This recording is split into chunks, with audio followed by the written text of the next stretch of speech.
Hello everyone and welcome to my channel. Before I begin everything, please, if you have not already done so, please like this video and subscribe. If you would like to know more information about this week's topic, you can check out my blog. You can also check out my website if you're interested in having me speak with your organization or at your school. Now, this week's topic of the Coach's Corner is student engagement. How are we engaging our students so that when they come to our class, when they come to school, they are ready to learn, they're excited to learn, and they are just ready for what the day is going to hold? There are two ways to address this. We can address the symptoms, or we can address the root cause.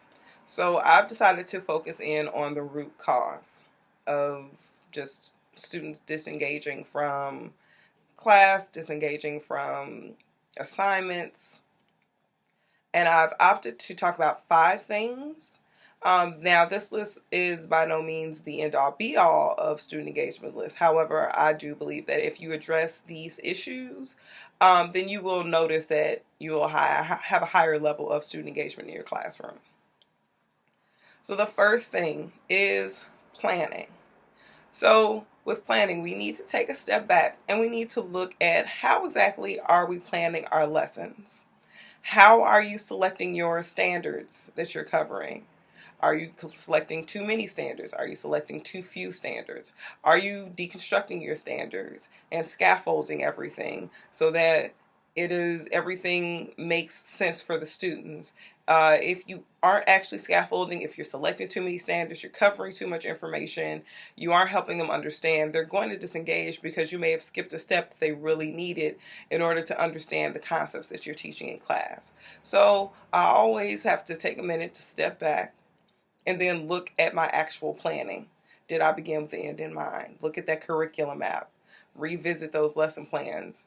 Did I miss a big chunk that would have really helped my students understand the skills that I was trying to teach for that particular unit? Number 2, instruction. Okay, so on one end we do have planning. On the other end there is instruction.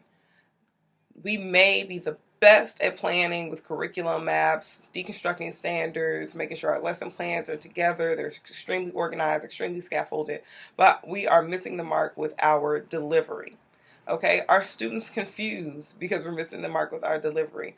Are we using simple things such as the I do, we do, you do method, where we have a certain amount of time where the teacher is leading the lesson and showing this is how we complete this task, modeling our thinking for students? Are we doing a we do so that all of the students can come together and help each other and walk through the process? And then are we really assessing that you do?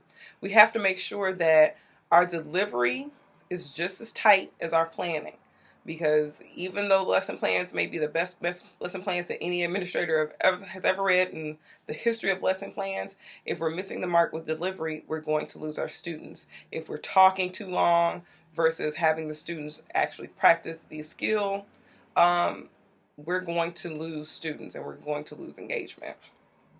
Number 3, motivation. Are we creating motivation in our classrooms? So are you setting high academic standards? Are you setting high expectations? Are you offering students immediate feedback?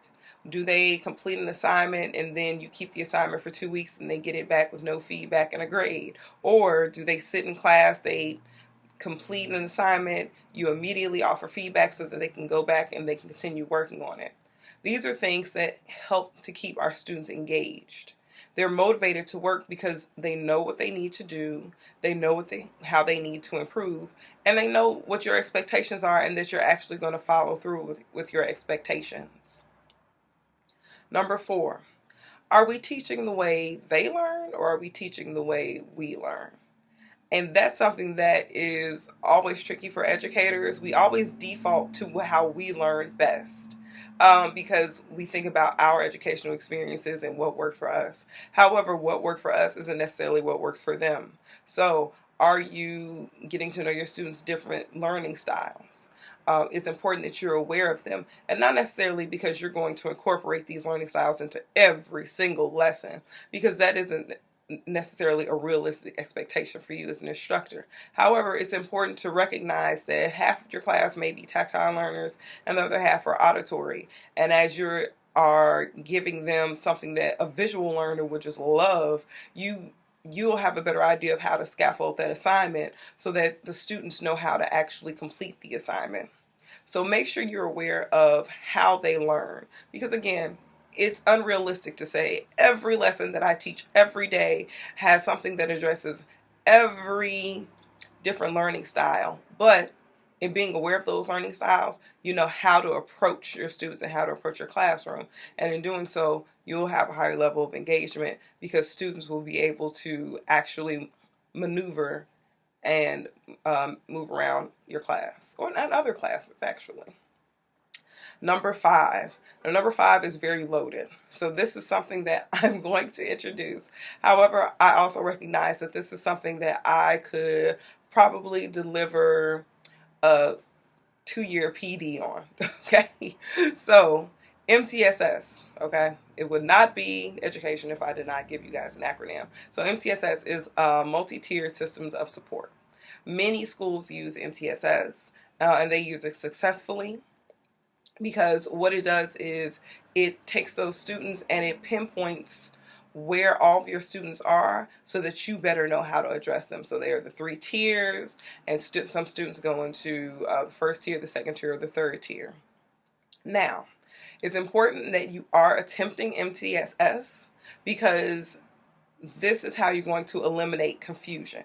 Okay, you can use your classroom data that you already have, be it your formative or your summative assessments. It can even be something as simple as your class participation log, using that data to help you determine if you have a student who needs a text that is much more rigorous than the rest of the class versus having a group of students who didn't quite grasp a skill that you covered in the unit before that they need for this current unit. Will help build engagement with your students. Well, just as a quick recap, these are the 5 things that I think would really help with building student engagement in your classroom. Number 1 is planning. How well are we planning? Are we scaffolding?